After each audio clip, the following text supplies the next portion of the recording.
weltare ɓiɓɓe fulɓe andu diine maɗa fedde heblo sukaɓe africa weltare tv takkusan yoni to guidimaga to gorgola to brakna to trarza to asaba to hoddela sharqi to hoddela garbi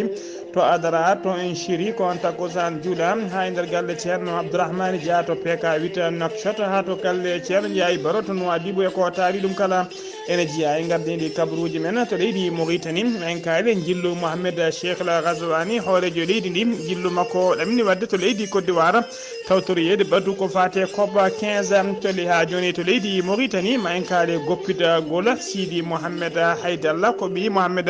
Khounowul Haydara mennoɗo wonde hoorejo leydi ndi teɓanoɗo tawa nanguirno ko trafic de drogue to leydi Sénégal ma en jaaha to Kaolack toon ko bebbeyel jibinonoguel e nder hôpital régional mo Kaolack hollira tigui guel ardani e wonki caggal ɗum koreji maggel jiiti guel e guel woni e nder keesa e guel wondi e wonki maggel to leydi Mali ko poste dadiɓe ɓe dadiɓe jeeyaɓe e MNLA woni tigui e MNLA kañum tigui yana waɗi mayɓe e barmuɓe heeɓa to banggueji ɗiɗi kala to leydi Burkina Faso to ne ko jango wadde sebbitiɓe mbaɗi e nder leydi ndi ko famdi kala sappo e ɗiɗo neɗɗo wasi hen fittade mum to leydi Nigéria wadde boniɓe sebbitiɓe mbaɗi toon jango mumen e guure tati ko famdi kala capanɗe nayo e jeetati neɗɗo woni ko wasi hen fittade mum to leydi Côte d'Ivoire ma en kaale jaltugol aduna gonnoɗo hoorejo suudu sarɗiyeji leydi ndi woni président de l' assemblée générale leydi assemblée nationale leydi ndi to leydi Congo Brazzaville toon ne ko ngakkugol carburant woni essence e gasoil ɗum woni ko teska e nder lamorgo leydi ndi kabaruuji men joolam jabberi ma en jaaha to Arabie Saoudite to leydi Ukraine ha to leydi Brésil bisimilla mon e ketki hotondirte joni joni pirena pacira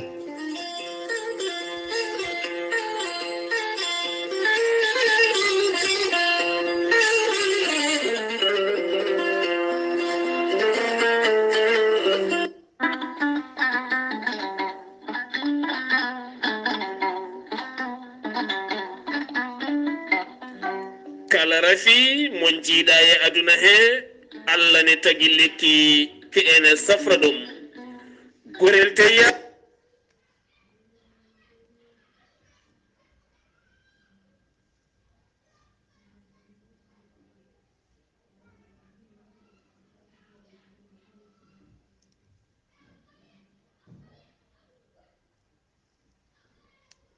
safrude en ha moni kala yiito hen hoore muɗuma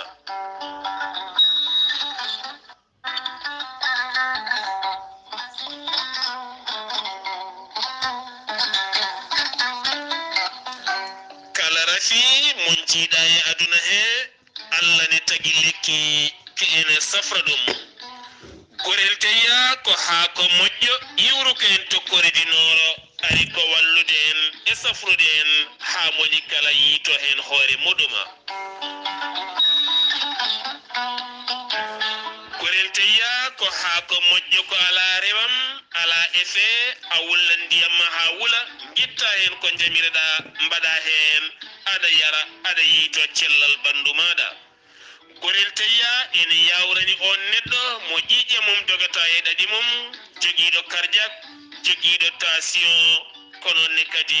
mo nangata taare caɗele gorago ɓandu jaaɗoro ɓandu wuloro mo ganduɗa tuƴiɗo koyɗe musoje koppi musoji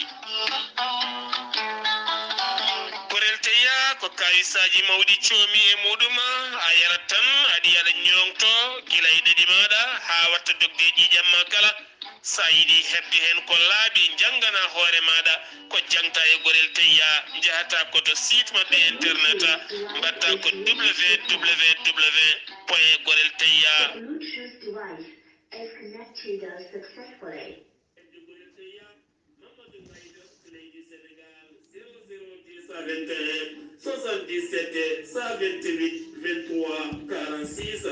walla Boyñas to leydi Mauritanie 00222 47 85 20 96 walla to leydi Côte d'Ivoire Hamidou Ba 00225 01 53 11 51 54 walla so tawi koto États-Unis d'Amérique gonɗa Abou Sow Kawlal Fouta business plus 347 701 56 77 walla so tawi ko to leydi France Haruna Ngayda mbatta ko plus 336 50 99 64 43 06 50 99 64 43 musidɓe tedduɓe cafruɗen gorel teya kettude kabaruuji mon e ɗemngal pulaar Afrique, Asie, Europe, Amérique, Moyen-Orient, Océanie.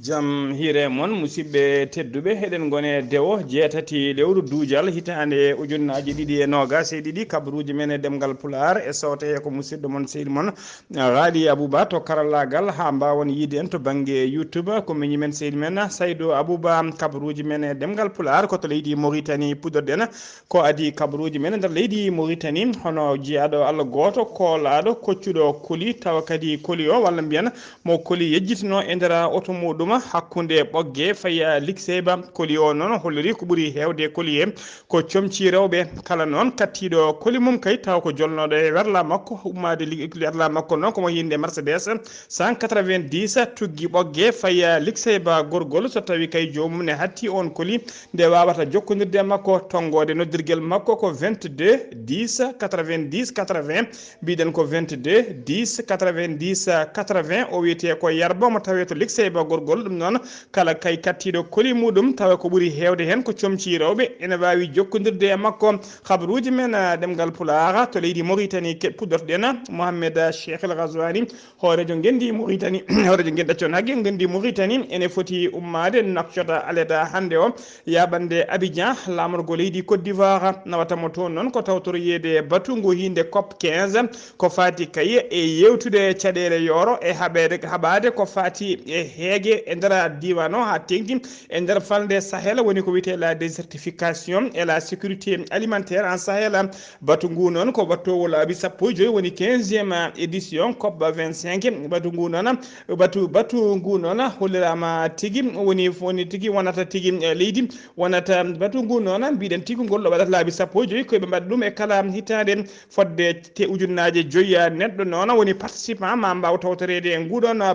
batu ngu noon joɗoto ko tuggi jeenaya lewru gonɗen ndu woni ñalawma janggo ha nogasa lewru me gonɗen ɗum fodde 150 leydi ma waw totitade e nguɗon batu fodde sappo e joyi hoorejo ɗiɗi woni président walla mbiyen chef de l' état ma mbaw tawtorede oɗon COP 15 ɓe jewtat toon noon koko fati e kulhule jogade ko fati e yoora e peeje poɗɗe ƴettede ko fati haɓade peeje poɗɗe ƴettede e oɗon sannu e nder falde Sahel ha joni ko leydi Mauritanie keddoɗen ene teska tigui ɗeɗo balle kala rafi coronavirus fuɗɗima kadi ƴellitade e nder leydi he aset hanki o jagorgala leydi ndi kalfinade ko fate cellal aade kañum e gollidiɓe mum ɓe kolliri tigui wonde ko 950 yimɓe jeeɗiɗo woni holkisanoɓe e nder holkiso he hen sappo e jeeɗiɗo neɗɗo tawama e jaati ko fiɗaɓe covid 19 ɗiɗo kepti cellal mumen teskama noon kene ɓuura lewru joni leydi Mauritanie heɓani tigui raɓaɓe foddini hewde taw ko mborosa coronavirus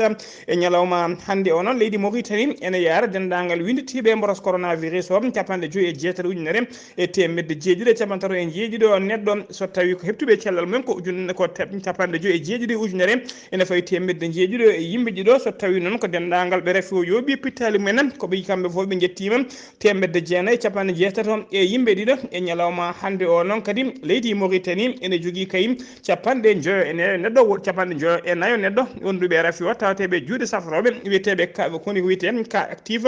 e nder jokli leydi he kala eɗen mbiya bandiraɓe tan nde ndentoto yo gandu rafi o gasani kadi omo tawe nder leydi he mbawa tigui heddade e kaɗoje e rentade kadi no docteur ɓe e yaruɓe on fannu no kewi wiruɗen e kala saaha ha joni koye on fannu kettoɗen laamu leydi Mauritanie ɓe kolliri tigui wonde ɓe koɓe ummontoɓe ko wayata campagne noon koko fati e campagne de vaccination woni tigui ruuma ñakkude yimɓe noon non haɓade moroso coronavirus on ñakku non on ruma non fuɗɗoto tigi ko ruma yontere timmude fuɗɗoto ko ñande sappo e ɗiɗi lewru gonɗen ɗum ha ñande sappo e jeetati lewru gonɗen ɗum lewru mai woni di 12 au 18 lewru mai 2022 fandare laamu ngu noon ko yidde kay e nder yontere wotere wawde ñakkude temedde joyyi e capantati e goho ujunere ene fayi temedde jeeɗiɗi e capanɗe joyi e yimɓe jeeɗiɗo batu nguɗon ɓe jooɗi ɗum tigi koto ministére de la santé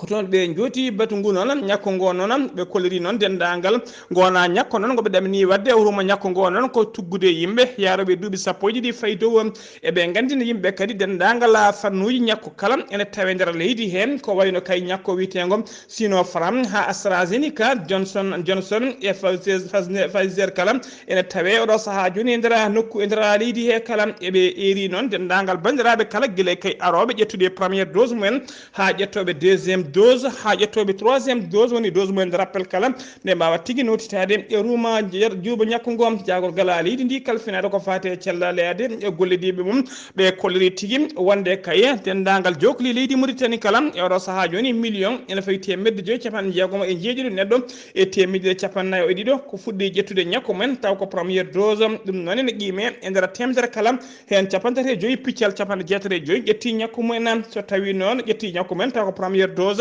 so tawi ko ƴettuɓe ñakko mumen ha timmi woni ƴettuɗe ñakko mumen ƴettuɓe ñakkoji mumen ha timmi e oɗo saaha joni koɓe million ene fayi capanɗe jeegom e jeetati ujunere e temetere capanɗe jeegom e yimɓe nayo e ɗum qime e nder temedere kala hen nogas e nayyi piccal capanɗe nayyi e nayyi % population leydi Mauritanie ko ƴetti ñakko mumen hano hannirta ni so tawi noon ko ƴettuɓe ñakkoji men dose tataɓo woni troisiéme dose eɓe jeera capanɗe nayyi e jeeɗiɗi ujunere temedere capanɗe jeeɗiɗi e yimɓe joyo ko ɗum woni ko ƴetti premiére dose mumen ɗum so ɓetama to banggue pourcentage ene hollir tigui e nder temedere kala hen goho piccal 0,8 ƴetti ñakko mumen ha joni ko leydi Mauritanie keddoɗen gila aseta hanki o étudiant ji tawteɓe nder leydi Mauritanie woni tigui koye sumgoji suɓade kay ko fati représentant ji mabɓe woni joɗantoɗoɓe mabɓe e nder institution ngaji ko wayno kay conseil d' administration walla ko wayno conseil pédagogique scientifique de l'université al ansariya mo Nouakchott et au centre national des œuvres universitaires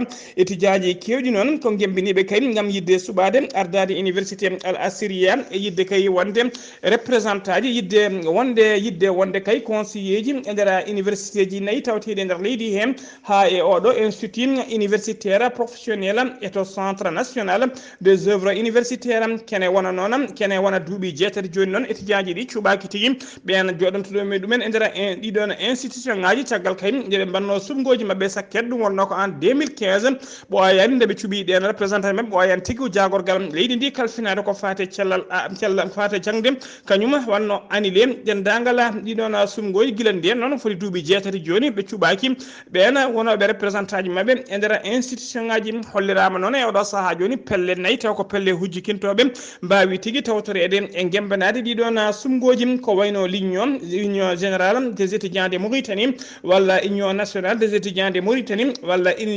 union des étudiants nationaux walla fedde kadi wiyetede syndicat nationaux des étudiants en Mauritanie ɓeɗo kala ene jiiya tigui e gembiɓe gam yidde kay wonde représentant ji ɗiɗon institution ngaji ha joni ko leydi Mauritanie keddoɗen Sidi Mohamed Wul Haydalla ko ɓi Mohamed Khouna Wul Haydalla Mohamed Khouna Wul Haydalla ko men ardade leydi Mauritanie Sidi Mohamed Haydalla noon guila 2016 ko nangonoɗon tawetno tigui e nder kasoji ɗi leydi Mauritanie o nanguirno noon koko fate trafic de drogue o taƴananoma noon omo lelo e kaso o taƴananoma noon omo lelo duuɓi sappo joyi e kaso tawa yita nangue wondude e duuɓi nayyi avec sursis hollirama noon aseta hanki o jeeɗi lewru duujal hitande ujunnaji ɗiɗi e nogas e ɗiɗi o heeɓi tigui lakkitare woppitama ha laaɓi oɗo saaha joni omo foofa kenal lekkitare siftinde on kadi en 2008 o teɓanoma e nder leydi Maroc toon kadi o nanguirno ko trafic de drogue o nanganoma toon o ñawanoma mo sokanoma duuɓi jeeɗiɗi ko adi kay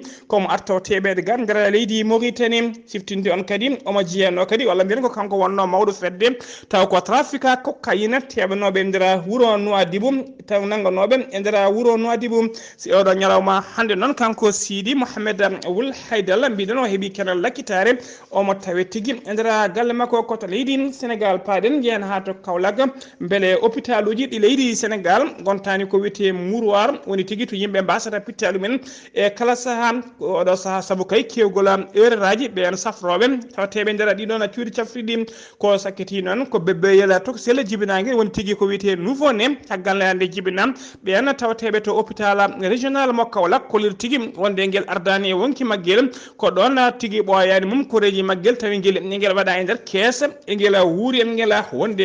wonki maggel jinnaɗo makko gorko noon woni bamum bebbeyel guel holliri hen mette mum no fewi ha joni ko leydi Sénégal keddoɗen e on fannu ha joni to hôpital Dalal Jam to hôpital Dalal Jam mo Sénégal toon de Dakar toon kadi mo sento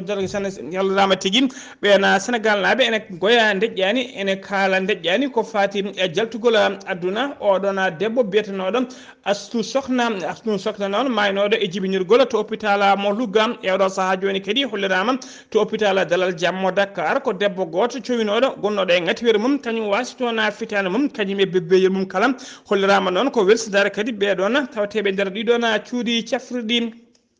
kanko debbo jaltuɗo aduna noon omo wiye Mayya Moula Mbaye o yaltiri aduna ko duuɓi 33 e nder hôpital mo Dalal Jam e saaha mbiɗen o arno tigui arno e ŋattiwere makko kanko e bebbeyel kala ko hen ɓe keddi gorko makko noon holliri tigui ko sanga 16 heures ɓe gaari to suudu safrinu ndu kabriyen nde caggal ɗum noon ɓen kolliri nde ɓaɗi formalité ha laaɓi ɓen kolliri ɓe kabriyen kolliri tigui wonde o wawata jibinde par voie basse ala buddo waɗa ko wiyete césarienne ko ɓen tigui mbi yo ɓennu to hôpital Dalal Jam nde o ari to hôpital Dalal Jam noon gorko holliri koye saaha kay ɓe gonno tigui e ascenseur ngabbinede fate suudu woni salle d'accouchement to jibinte to dow étage ko ɗon tigui placenta makko ko ɗon sami kanko gorko o noon holliri tigui ko welsindare wonande kay ɓen safroɓe docteur ɓe noon jeddi ɗum ha soori ladde ɓe kolliri tigui nde o yetti nde o adi foof o ari koye taxi kadi o ari komo seeña woni tigui omo perdi ƴiƴam kewɗam no fewi nde o yetti nde dendagal équipe o kala wawi faade makko jaɓɓademo gam yidde fabademo ɗum noon ala welsindare mumen e oɗo saaha joni ko ɗin tigui woni konngudi kalateɗi oɗo saaha joni e nder Dakar ha joni ko leydi Sénégal keddorɗen jeen ha to makko noon ko wuuro tawatego e nder commune mo Tombokorok to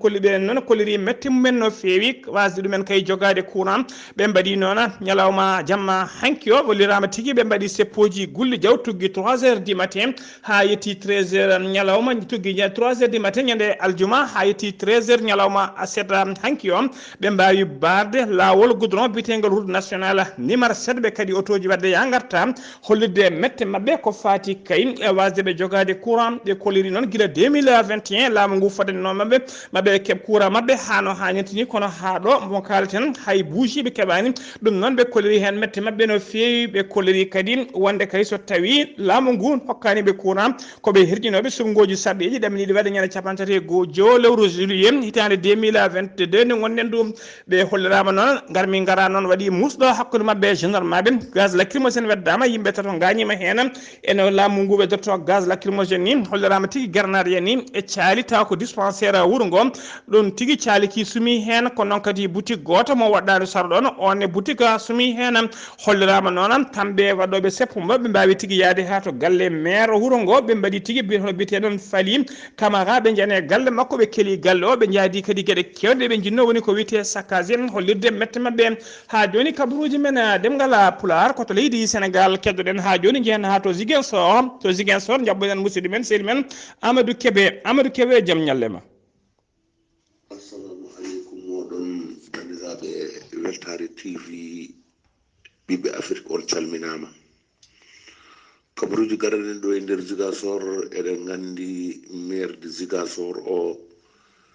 kanko Ousmane Sonko ina wayno yimɓe ɓeydeyi wonko kaali kanko ardi yeew askan e ɗo e nder département Ziguinchor. eɗen gandi yeew askan ina wayno ko kanko ɓe toɗɗi yo won candidat député kanko noon o woni koye e landa holɗum Khalifa Sall e Aïda Mbodj en. So tawi eɗen gandi goɗɗo kadi ina wiye Guy Marius Sagna kanko ardi kawtal beetengal France dagas no woni yo France yo yaltuɗon yo ummo ɗon kanko ne opposi candidat o wi ko député ina wayno noon ɗiɗo landaji ɗiɗi eɓena kaala ɓe mbi ɓe ganniɓe sabu kamɓe fof koye wuro woto kadi kamɓe fof koɓe opposaji kamɓe fof eɓe jiilo wonde député ɗum noon gannumma dey ina woni hakkude maɓɓe goto fof ina wiya landa goɗɗo on yo woppu tawta ɓeega so tawi en ummima ɗon eɗen gandi kanko monsieur maire Ousmane Sonko o ñande 11 nduɗo lewru omon noddi Ziguinchor naaɓe balɗe 90 ko waɗi e mairie Ziguinchor ɗum noon yoɓe ngar omo hollaɓe ko liggi kamɓe noon ɓe gona liggotoɓe tan ina jooɗe nder bureauji kollita yimɓe kamɓe par lebbi tati fof ɓe mbaɗat bila ɓe kollita holɓen kamɓe wonɓe ɗo e nder Ziguinchor holko ɓe liggi e département one kadi holko ɓe liggi ko fewti e batte en kaalino ɗo ñande julde galle goto no wiye Madi Cissé en mbino galle o sumino ina wayno gila nden noon eɓe mbiɗi juuɗe mabɓe fewde e mairie Ballal mairie noon wonko haali kanko maire Ziguinchor o wi ko haalno e campagne ko ɗum tan woodi kala yiɓɓe wallede il faut ka nanna juuɗe mumen posuji mumen ha para ko heddi ko ɓe gadda ina wayno leegal halwar ngal kamenne mbaɗi goto fof ko jogui e ko hattani ɓeɓe comti ɓeɓe haalis ɓeɓe maaro ɓeɓe diwlin hunde fof ina ballita oɗo galle ɓe puɗɗima addude ballal ngal heddima ballal mairie en mbino hanki addotunoɓe kukkuji lawol Guinée Bissau frontiére to ina wayno ɓe puftinama toon en mbino laamu ngu arme ɗe notima arme ɗe de ko noti ko ina waɗi fayida haade ɓe mbaɗiɓe moƴoɓere kamɓe fof ɓe jaggiɓe ina wayno tawa tan ndeka ko bandiji ina ƴetta inde robelaɓe taw ko kamen bandi nde wonno ɓe diddirta wajiɓe ɓe so jalti ɓe ƴetta kukkuji ɗi e guese ɗe ɗiɗo duuɓi fof ko noon ɓe mbaɗatno eɓe jeeya par kilo temedere eɓe naftoro ina wayno noon gila liyetina Aliou Kandé bonni feere maɓɓe toon kawuji maɓɓe joyɗi hettunoɗi joni noon joom guese en ɓe fof nana belti goto fof ina yaawa ɓoggoyde ko dañño ko ɗum noon Weltaare TV musidɗo mon Ahmadou Issaqa Keɓe gorko mboto joɗini ɗo yimɓe Weltaare TV Ballal jigui yallo ken walde ama keɓe golle ma jooɗi peewi annene yataw jeeyaka yawɓe ɓoggoyde ɓe kabaruuji men ɗemgal pulaar senno mima to Ziguinchor koto leydi Mali paaɗen to leydi Mali ko poste de sécurité catala biyetengal mouvement national de libération de l'Azawad woni MNLA ko kañumen tigui taw kadi ko jokkodirɓe e CMA woni coordination des mouvement de l'Azawad kañumen jana aljuma hanki o to nokku biyeteɗo walla wuuro wiyetengo tala teyte e nder cercle ansogo to rewo leydi Mali en ala noon holliri tigui ɓe mbawi dartade ɓen ɓe janggo ngu garmi gara juuti no fewi duko kuure conde duki hakkude mabɓe ko juuti mayɓe e barmuɓe carima to banggueji ɗi kala ha joni ko leydi Mali keddoɗen en kaalino nder kabaruji men balle ɓennude oɗo debbo taw kañum woni directrice école barannoɗo école B mo Selengui barannoɗo e nder bureau ji mum guila aljumano gas jeenayi lewru avril 2022 tawa kadi ko kirsanoɗo e oɗo saaha joni noon omo wiye tigui Ramata Ouattara togola enquête holliri noon jooɓiɗo fittanu makko ko bandi walla mbiyen ko gujo taƴo caggal nde ari e nder école naati tigui ha to biir makko namdimo noon ko yo addu téléphone makko yo rokku ɗum téléphone o nde o sali rokkude téléphone ko ɗon tigui dufti jaasi mum fiimo jaaseje kewɗe no fewi hawo libri ko ɗon tigui yaltini laawi mum hirsimo yaadi e téléphone makko eɗen mbiya tan yadde téléphone makko ha yoɗo saaha joni suwa taw yitede dadi ɓe noon nana mbaɗa hen losgoji juɗɗi no fewi mbeɗen mbawa wawi wiide mo teɓam eɗen mbiya bandiraɓe tan yo mbattu hakkillaji so tawi kay neɗɗo juukima gujjo walla taƴowo namdima kakel ma so tawi ala ko jogoneɗa ɗum haydara wat feere dokka ɗum ɗacciɗa ɗum e Allah danda fittandu maɗa ha joni kabaruji men ɗemgal pulaar koto leydi Burkina Faso paden aseta hanki o subaka sebbitiɓe mbaɗi jangu mumen woni ambiskada to rewo ɓaɗo to rewo leydi ndi ɓe mbawi warde toon sappo ɗiɗo sagata hen sappo ko dadiɓe ɗiɗo heddiɓe ɓe noon ko civil en woni jambureɓe jangu ngu noon ɓe mbaɗi ɗum koye ɓen sagataɓe waɗannoɓe convoi ko fati e guura hakkude wuuro witego Dori e to wiyete korkaji dadiɓe sappo ɓe noon wasɓe hen pittali mumen koɓe hinde VDP woni volontaire pour la défense du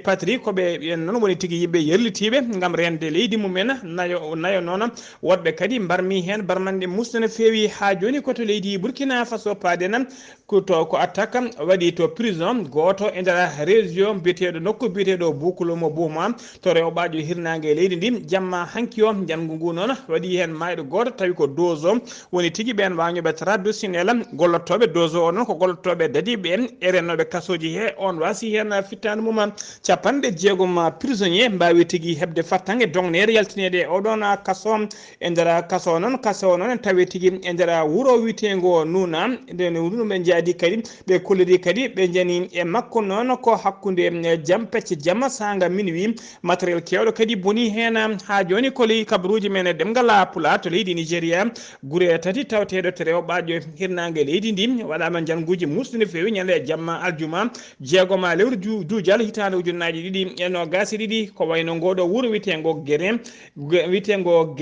ko wayno wuuro wite ko wayno nguɗo ɗeɗo guure ko wayno wuuro witego état mo Zamfara e wuuro witego Damri Gabon guéré e wuuro witego Kalas ɗeɗo guure tati woni janade ko famdi kala capanɗe nayo e jeetato jambureɓe mbasi hen pittali mumen ha joni kabaruji men ɗemgal pulaar koto leydi Côte d'Ivoire